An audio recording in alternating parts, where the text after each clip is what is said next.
किसी भी टीम में जो मोर्चा होता है उसका भी बहुत अहम योगदान होता है।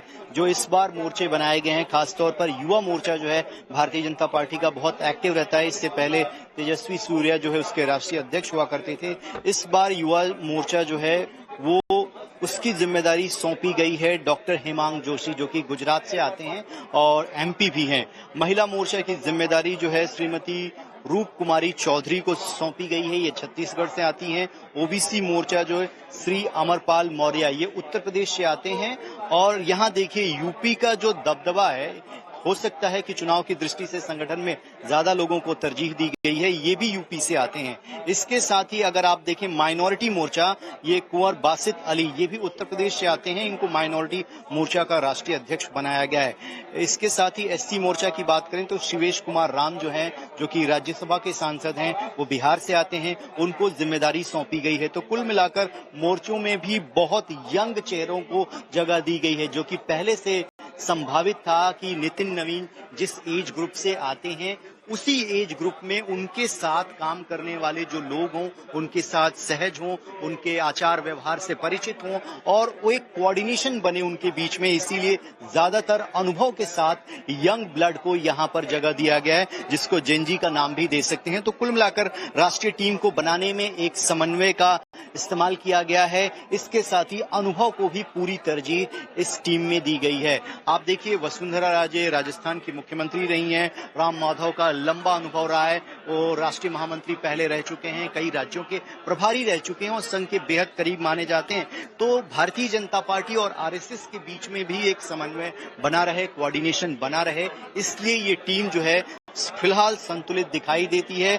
और जिन राज्यों में चुनाव है उन राज्य के लोगों को थोड़ी तरजीह यहाँ पर इस टीम में मिलती हुई दिखाई दे रही है साफ तौर। बिल्कुल। और जिन नामों को बाहर भी किया गया रविकांत, काफी सोच समझकर, वो भी बड़े एक्सपीरियंस नाम वैसे ही ज्यादातर थे जिनके पास ऑलरेडी कोई ना कोई बड़ी रिस्पॉन्सिबिलिटी थी। तो एक तरीके से पार्टी में इससे नाराजगी भी ना बने, जैसे चाहे शिवराज सिंह की बात कर लें जो केंद्र में मंत्रालय संभाल रहे हैं, या रमन सिंह की बात कर लें जो छत्तीसगढ़ में उनके पास अपनी अलग रिस्पॉन्सिबिलिटीज हैं।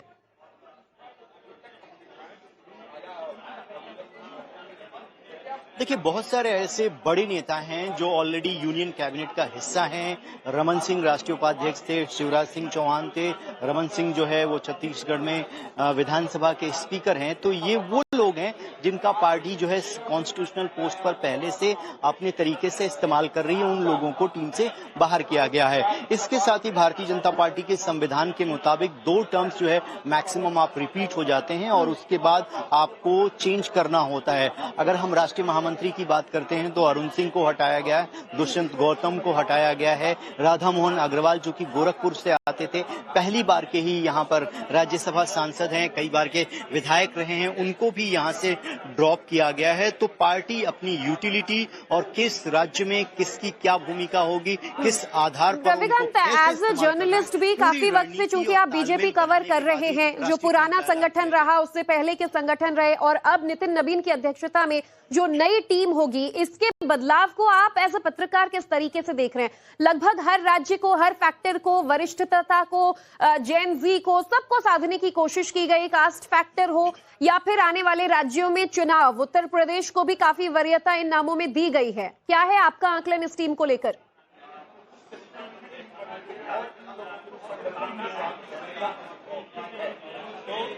रविकांत, मेरी आवाज सुन पा रहे हैं आप?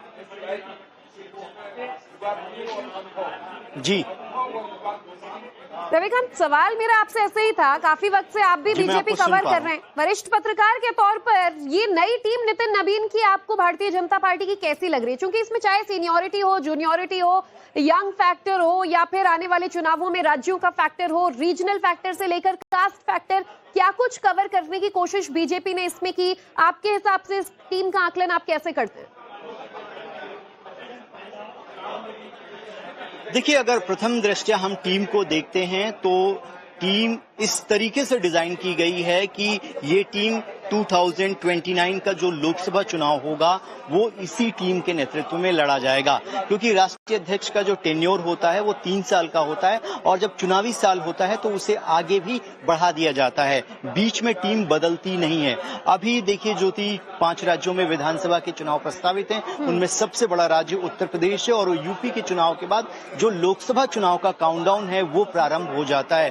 तो ये टीम इस बात को ध्यान में रखकर बनाई गई है कि इसे हमें शॉर्ट टर्म इस्तेमाल नहीं करना है, लॉन्ग टर्म में जो लोकसभा का चुनाव होने जा रहा है वो बीजेपी की प्रायोरिटी है। इसीलिए देखिए आपने इसमें देखा होगा कि अनुभव के साथ साथ युवाओं को और इसके साथ ही महिला आरक्षण की अगर बात कर रही है भारतीय जनता पार्टी और पीएम ने लाल किले की प्राचीर से कहा कि हम 33% आरक्षण देना चाहते हैं, तो अगर आप टीम को देखेंगे तो महिलाओं को भी अच्छी खासी यहाँ पर तरजीह दी गई है। स्मृति ईरानी बड़ा चेहरा है, कविता पाटीदार बड़ा चेहरा है, ऐसे लोगों को, वसुंधरा राजे अपने आप में एक बड़ा नाम है, वो राजस्थान की कई बार मुख्यमंत्री रह चुकी हैं, तो ऐसे लोगों को टीम में जगह दी गई है जिसमें आप यूथ को भी एक मैसेज दे रहे हैं, आधी आबादी महिलाओं को भी मैसेज दे रहे हैं, अनुभव को भी तरजीह दे रहे हैं, युवाओं को भी अपनी टीम में शामिल कर रहे हैं और एक जो अपना टारगेट लेकर चल रहे हैं कि हमें आने वाले 3-4 सालों में क्या क्या करना है, उस टारगेट को फुलफिल करने के लिए ये टीम डिजाइन की गई है। तो लॉन्ग टर्म सोचकर, यानी कि आप बता रहे हैं कि ये टीम डिजाइन की गई है। और कुछ मेहमान भी हमारे साथ जुड़ रहे हैं, उनका भी इंट्रोडक्शन करवा देंगे और उनसे भी हम चर्चा करेंगे। वरिष्ठ पत्रकार हैं अवनीजेश अवस्थी जी हमारे साथ जुड़ रहे हैं, पहले तो उनका भी रुख कर लेती हूँ। और अवनीजेश जी, जिस तरीके से ये लिस्ट सामने आई है, इसमें बीजेपी ने कई फैक्टर्स को, खासतौर पर आने वाले राज्यों में चुनाव के मद्देनजर कई नामों को वरीयता दी है। 13 उपाध्यक्ष सेलेक्ट किए गए हैं, कैसे देख रहे हैं आप बीजेपी की इस टीम को? देखिए, एक बात है कि इस टीम में एक बात बड़ी साफ सी बिल्कुल रेखांकित करने वाली नजर आ रही है। उपाध्यक्ष सारे वो लोग हैं जिनका अनुभव मिलेगा, महासचिव सारे वो हैं जो फील्ड में एक्टिव रहने वाले हैं। स्मृति ईरानी, सुनील बंसल, विनोद तावड़े, विप्लव देव जैसे आदमी जो हैं, जो ऐसी लोग हैं जिन्होंने वास्तव में अपने आप को प्रूव किया है, लगातार प्रूव किया, लंबे समय से प्रूव किया है, उनको रखा गया है। सबसे बड़ी बात यह कि जो एक नैरेटिव बनाने की बात रहती थी, जो नैरेटिव में कई बार कहा जाता था, और मैं मानता हूं इसको कि एक राजनीतिक दल की हैसियत से बीजेपी उसमें कहीं ना कहीं कमजोर पड़ती थी। उसके लिए जो नई टीम बनी है, अब उसका देखते हैं कि उसमें कुछ नाम ऐसे हैं, अरुण यादव जैसे, जो वास्तव में अभी भी सोशल मीडिया पे बहुत एक्टिव हैं। अगर ये सब कुछ हो जाता है तो बीजेपी की ये टीम इतनी फैंटास्टिक टीम है जिसमें आप हर तरीके के व्यक्ति, हर जाति का, हर वर्ग का, हर प्रदेश का, हर उम्र वर्ग का, हर व्यक्ति को एक सही मायने में अनुपातिक आपके पास, लेकिन इन वन वर्ड आपने कहा कि अगर हर फैक्टर का ख्याल रखा गया तो it can be a fantastic team. वरिष्ठ पत्रकार आरती टिक्कू जी भी हमारे साथ जुड़ी हैं, वरिष्ठ पत्रकार सतीश केसिंग सर भी हमारे साथ जुड़े हैं। आप दोनों का भी बहुत बहुत स्वागत है पैनल पर। आरती जी, ये नाम आपने भी देखे, कुछ सरप्राइजिंग एलिमेंट्स जरूर हैं, लेकिन एक महिला पत्रकार के तौर पर उपाध्यक्ष में एक बड़ा नाम आता है वसुंधरा राजे सिंधिया का, और एक और बड़ा नाम जो महासचिव के तौर पर है वो स्मृति ईरानी की वापसी। कैसे देख रहे हैं आप? आने वाले चुनावों से पहले भी बीजेपी के लिए कितने इंपॉर्टेंट साबित होंगे ये नाम? देखिए, बीजेपी का ट्रैक रिकॉर्ड अगर हम देखें पिछले 15-20 साल का, तो ये बहुत साफ नजर आता है कि बीजेपी शॉर्ट टर्म कभी सोचती नहीं।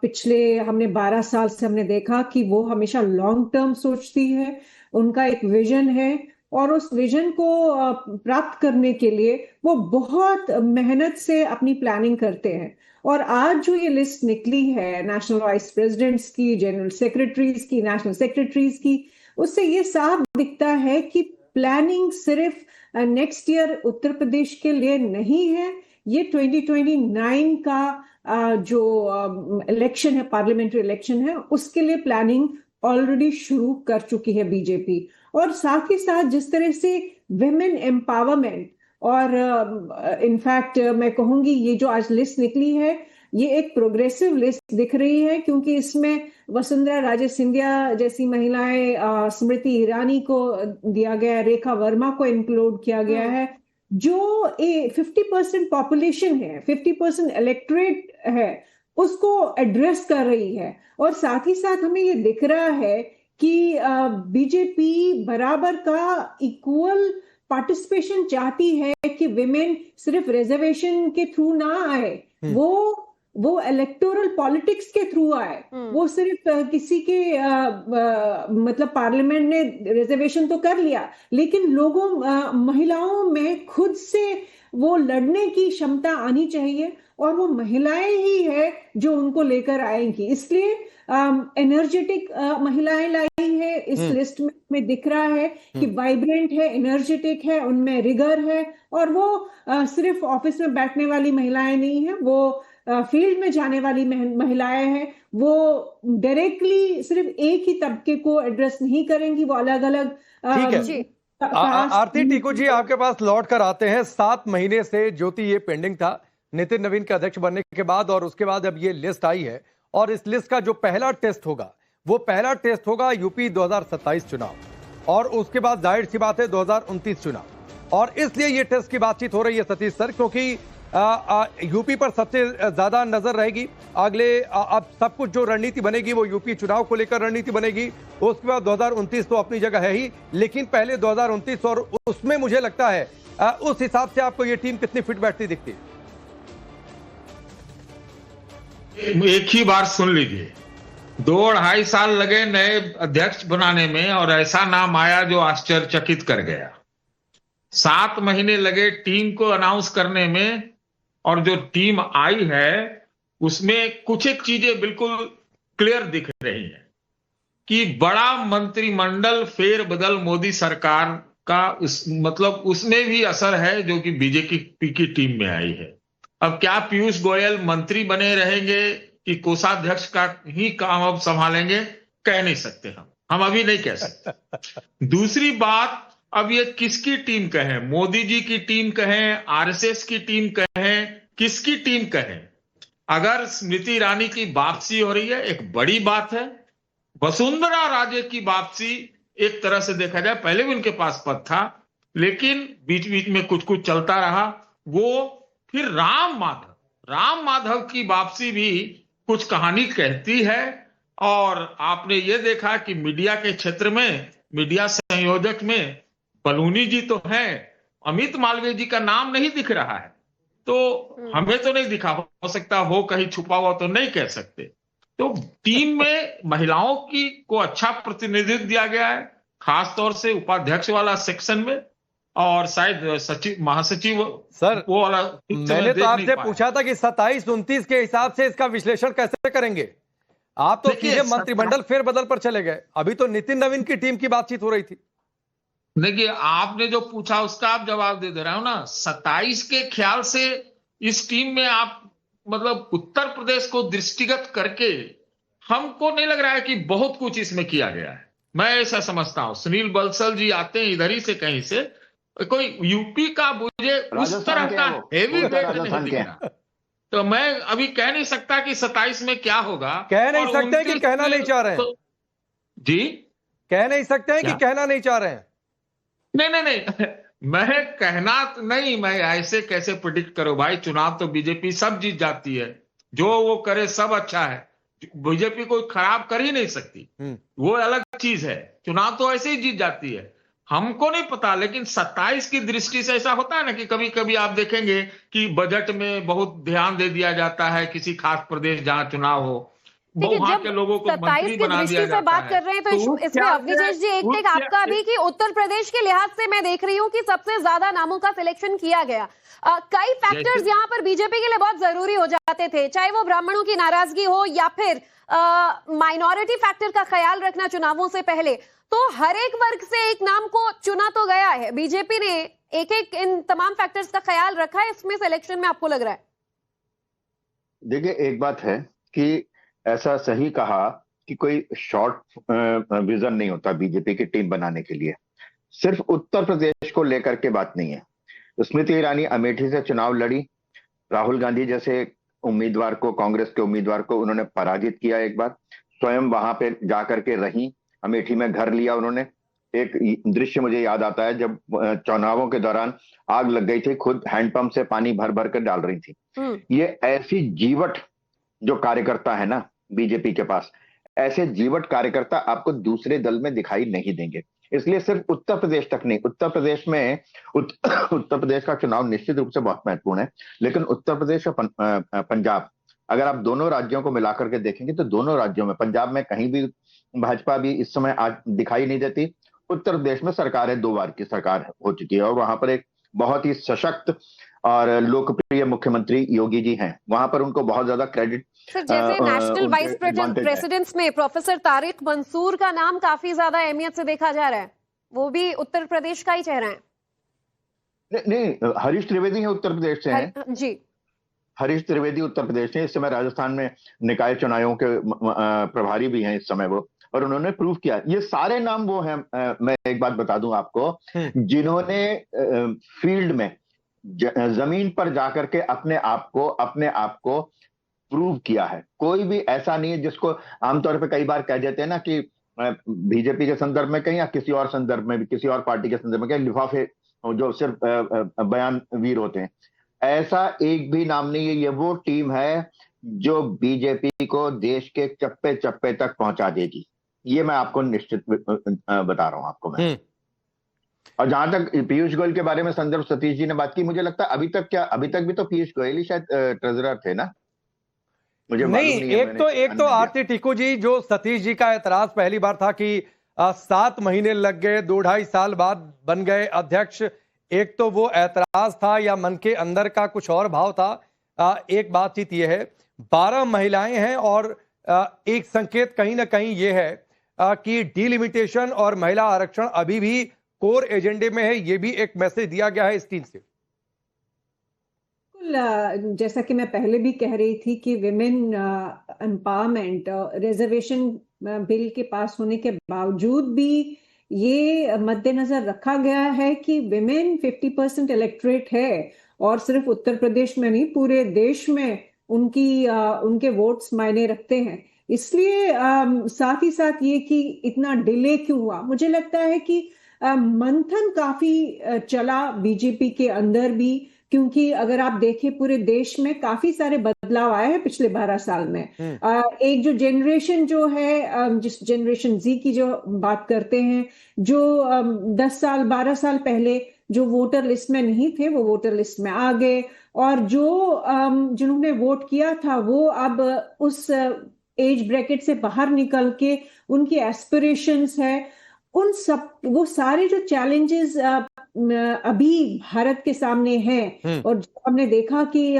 जनरेशन जी की जो एस्पिरेशंस है, उनके जो कंसर्न्स है, वो नीट पेपर का लीक हो या कोई भी इश्यूज हो, वो सारे वो देख रहे हैं कि मुझे लगता है बीजेपी के अंदर भी काफी विचार विमर्श रहा होगा कि इस लिस्ट पे वो तभी आ पाए हैं क्योंकि काफी डिस्कशंस हुए होंगे। और जैसा कि मैंने कहा, बहुत स्ट्रेटेजिक थिंकिंग है बीजेपी के इलेक्टोरल पॉलिटिक्स में, और ये स्ट्रेटेजिक थिंकिंग कहीं ना कहीं आरती जी कई सारे और फैक्टर्स में जरूर झलकता है, क्योंकि एक तरफ मंत्रिमंडल से कहा जा रहा था कि वरिष्ठ नेताओं को साइडलाइन किया जाता है तो संगठन में जगह दे दी जाती है। संगठन से आज सवाल ये सुबह उठने लगे थे, अटकलें हो रही थी कि तमाम वरिष्ठ नेताओं को अलग कर देंगे, भाई जेन ज़ी का जमाना है, यंगस्टर्स को मौका मिलेगा। लेकिन एक तरीके का बैलेंस यहां जरूर देखने को मिल रहा है, जहां एक्सपीरियंस के साथ साथ यूथ फैक्टर दिख रहा है इस लिस्ट में। बिल्कुल, यूथ फैक्टर डेफिनेटली। मुझे लगता है कि अगर आप ओवरऑल बीजेपी का अप्रोच देखें, पिछले 12 साल का भी देखें, प्राइम मिनिस्टर मोदी की जो पहली टर्म थी या सेकंड टर्म थी और जो थर्ड टर्म थी, लगातार यंग चेहरों को आगे किया गया, सोशल मीडिया हो या टेलीविजन हो या कहीं पे भी यंग क्राउड को अट्रैक्ट करने की पूरी कोशिश की। लेकिन हर जनरेशन में एक बदलाव आता है, और जो ओवरऑल सर्कमस्टेंसेस है ग्लोबल लेवल पे देख लीजिए या नेशनल लेवल पे देख लीजिए, सतीश सर आपके पास भी, तो वो सब कंसिडर किया है। वही इसी की वजह से मुझे लग रहा है, अगर आपने इनफैक्ट यूपी के ही नाम अगर आप देखें, वो भी एक बहुत ही कॉम्प्लेक्स मिक्स है उसमें। जो ये नाम है, आरती टीकू जी आपके पास आते हैं, जो ये नाम है, उन नामों में अगर पॉइंट वाइज देखें, अगर सतीश जी अगर आपको कुछ इसमें लगे तो आप इसमें ऐड कर दीजिएगा, आपके पास आऊंगा तो। स्मृति ईरानी कैंपेनिंग वो रिलेंटलेसली करती हैं, और किस तरीके से पश्चिम बंगाल में भी उन्होंने चुनाव प्रचार किया, और यूपी है तो जाहिर सी बात है वो चुनौती देंगी। एक नाम हेमंत जोशी की बात है, गुजरात के यूथ राइजिंग लीडर हैं, जो जिक्र कर रही थी आरती जी, क्योंकि यूथ को लेकर बहुत सारी पॉलिटिक्स हो रही है। विप्लव देव है, बंगाल में उनकी एक बड़ी भूमिका थी उस जीत में। सतीश पुनिया जाट फेस है राजस्थान में। हरीश द्विवेदी है, ब्राह्मण फेस है यूपी में। अगेन यूपी को अगर देखते हैं तो भोला सिंह है, एससी फेस है यूपी से। तो एक कॉम्बिनेशन यहां पर भी, क्योंकि पीडीए बहुत कुछ हो रहा है, पीडीए में सबको लाया जा रहा है। संदीप पाठक हैं, आम आदमी पार्टी छोड़कर आए और एक स्ट्रेटजिस्ट हैं, तो पंजाब पर जाहिर सी बातें नजर रहेगी। मनोज टिग्गा हैं जो कि वेस्ट बंगाल से हैं, पार्टी के चीफ व्हिप भी रहे हैं। तो ये सारी बातें हैं। तो इसीलिए मैंने सतीश जी पूछा था, जो आपको लगा था कि उसमें आपने मीन में थोड़ी सी निकाली थी। देखिए, मैं पंजाब की दृष्टि से तो इस टीम को अच्छा मानता हूं। बहुत इसमें मनप्रीत सिंह बादल का भी है, आपने संदीप पाठक जी का भी नाम लिया, और कई नाम हैं जो कि पंजाब को सुर्खियों में लाता है बीजेपी की दृष्टि से। मैंने सिर्फ इतना कहा था कि उत्तर प्रदेश में तो इतने हेवीवेट चेहरे हैं बीजेपी के पास, उस लिहाज से आपको खोजना पड़ रहा है लिस्ट में, ये मेरा कहना था। एक बात मैं जो कहने के लिए माइक छीनने का प्रयास किया आपसे, वो ये है कि मैंने पढ़ा सौदान सिंह का नाम, राम माधव का नाम, शिव प्रकाश जी का नाम। इसी पार्टी के पूर्व राष्ट्रीय अध्यक्ष ने एक बार उनके मुंह से निकल गया कि बीजेपी तो बड़ा इंडिपेंडेंट अब हो चुकी है, अब आरएसएस की शायद जरूरत नहीं है। तो उस लिहाज से जो मैंने 2-3 नाम लिए हैं, जरा आप भी लेके देखिए तो आपको कुछ समझ में आएगा कि आरएसएस की छाप हमें बीजेपी इस वाली टीम पे बहुत नजर आ रही है। मिक्स एंड मैच बिल्कुल सही है, महिलाओं में जो उन्होंने प्रयोग किया है बिल्कुल सही है, लेकिन जो मैं कह रहा हूं उसमें भी थोड़ी सर माफी के साथ एक बात कहूं, और मुझे लगता है कि इस बात से और निजेश जी भी सहमत होंगे, आपकी तुलना में मेरा अनुभव बहुत कम है, आधा ही होगा शायद, लेकिन फिर भी बीजेपी और आरएसएस जब इस तरीके से संगठन की बात आएगी, आप एकदम अलग करके देखते हैं, तो मैं तो इस बात से बहुत सहमत नहीं हूं। और निजेश जी आप बताइए। नहीं, हम नहीं देखते हैं, हम कभी नहीं देखते थे। आप चर्चा कर रहे थे ना कि इंडिपेंडेंट हो गई है, तो मैं उस संदर्भ में ये बात कह रहा था। नड्डा साहब को ये ना बात बीच में काट देते हैं, क्यों आप बीजेपी की इतनी फील्डिंग का? अरे नड्डा साहब ने बयान दिया था भाई। अरे फिर वही बात है, अब यहाँ पर भी आपको बीजेपी की फील्डिंग दिख गई, सवाल पूछा तो। सतीश जी, नड्डा साहब ने बयान दिया था, इसलिए बोल रहा हूँ मैं। ठीक है, मैं बताता हूँ बयान के बारे में बताता हूँ। राकेश जी, पहली बात तो ये जो सीजेपी और यूथ और ये सब कुछ जो नैरेटिव पूरे देश में चला है इस समय, ये तो 3 महीने 4 महीने पुराना है। वो खुद बता रहे हैं कि नितिन नवीन जो है 7 महीने पहले बन गए थे। बीजेपी ने इस समय के कई युवा नेताओं से उम्र में छोटे नितिन नवीन को राष्ट्रीय अध्यक्ष बनाया, सिर्फ इसलिए नहीं कि इस समय आज युवा की आवाज आनी चाहिए, उससे पहले बीजेपी ने उस 46 साल के नौजवान को राष्ट्रीय अध्यक्ष बनाया था, जिसके बारे में सतीश जी भी कहते हैं कि हमने तो कभी नाम भी नहीं सुना था। ऐसा व्यक्ति राष्ट्रीय अध्यक्ष बना, तो पहली बात तो ये दिमाग से साफ कर लें कि किसी दबाव में टीम बनी हो कि इस समय ये आवश्यकता, इस समय ये आवश्यकता, ऐसी बात नहीं है, पहली बात। दूसरी बात, जिस समय नड्डा जी ये कह रहे थे कि हमें आरएसएस हम अपने आत्मनिर्भर, वो संघ का प्रत्येक वो जो आनुषंगिक संगठन होता है वो कहता है, लेकिन उस समय भी बीएल संतोष भी थे, शिव प्रकाश भी थे, धर्मपाल जी भी थे, ये तो है ना, मालूम है ना, उस समय भी थे ना, ये कोई नई बात नहीं है। ठीक है सर, आएंगे आपके पास अगले सवाल के साथ, लेकिन उससे पहले एक बड़ी खबर भी जरा दर्शकों को बता दें। बीजेपी के राष्ट्रीय अध्यक्ष नितिन नवीन ने अपनी नई टीम को लेकर सोशल मीडिया पर पोस्ट शेयर किया है और सबको शुभकामनाएं दी हैं। कहा है कि अनुभव और ऊर्जा के साथ ये नई टीम का गठन किया गया है। भारतीय जनता पार्टी की राष्ट्रीय टीम के सभी नवनियुक्त पदाधिकारियों को हार्दिक बधाई और शुभकामनाएं।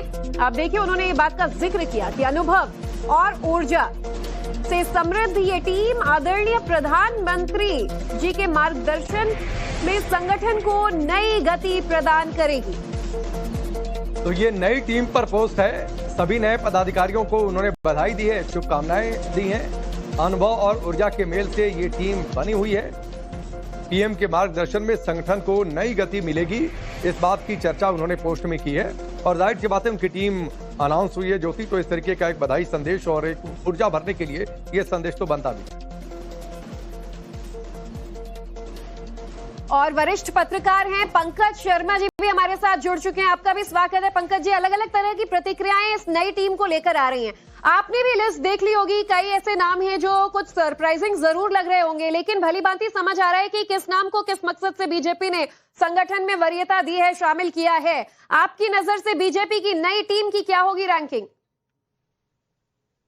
है नई टीम बनी है, स्वागत है, शुभकामनाएं हैं उनको। लेकिन एक बात है, अब उन राम माधव जी को बनाया महासचिव, जो राम माधव जी आपने देखा कि जाकर के गिड़गिड़ा रहे थे अमेरिका में कि आपके लिए इतना तो कर रहे हैं और ये क्या करें, आपके कहने पर हमने ये किया, आपके कहने पर हमने वो किया, और उसके बाद उस विवाद में इतना तूल पड़ा कि उनको उस पर खेद व्यक्त करना पड़ा। दूसरा विवादास्पद नाम है स्मृति ईरानी जी का। आपने खुद देखा कि उनके गोवा के रेस्तरां को लेकर इस तरह का एक बहुत बड़ा विवाद क्रिएट हुआ, और वो विवाद कोई नाहक नहीं था। तो इस तरह के जो विवादास्पद नाम शामिल हुए हैं, उससे मुझे लगता है कि भारतीय जनता पार्टी की जो नई टीम बनी है उसके प्रति शुरू से एक थोड़ा सा अविश्वास का भाव पैदा होगा। तीसरी, जो अभी जिक्र भी शायद किया था सतीश जी ने या किसी ने, कि अमित मालवीय को क्यों इस टीम से किया गया, क्या ड्रॉप किया गया है? अगर किया गया है तो इसका मतलब है कि इस बीच उनकी जिस तरह की कार्य प्रणाली रही, जिस तरह से उन्होंने विपक्ष के बारे में नाहक टीका टिप्पणियां की, उसकी सजा उनको मिली है। अगर उसकी सजा दी गई है, चलिए नहीं इस पर आएंगे। आईटी सेल के हेड हैं वो, उससे हट तो गए नहीं है पंकज जी। इस पर फिर किसी और दिन चर्चा कर लेंगे, क्योंकि राम माधव की वापसी आप लोगों को इतनी चुप क्यों रही है? क्या यूपी को लेकर यह टीम एक्टिव बहुत ज्यादा हो गई है, जिसकी चर्चा मैंने शुरुआत में ही की थी? क्या इसलिए ये बातें इस तरीके की हो रही हैं? लेकिन खैर ये चर्चा भी चलती रहेगी। आप सबका बहुत बहुत शुक्रिया।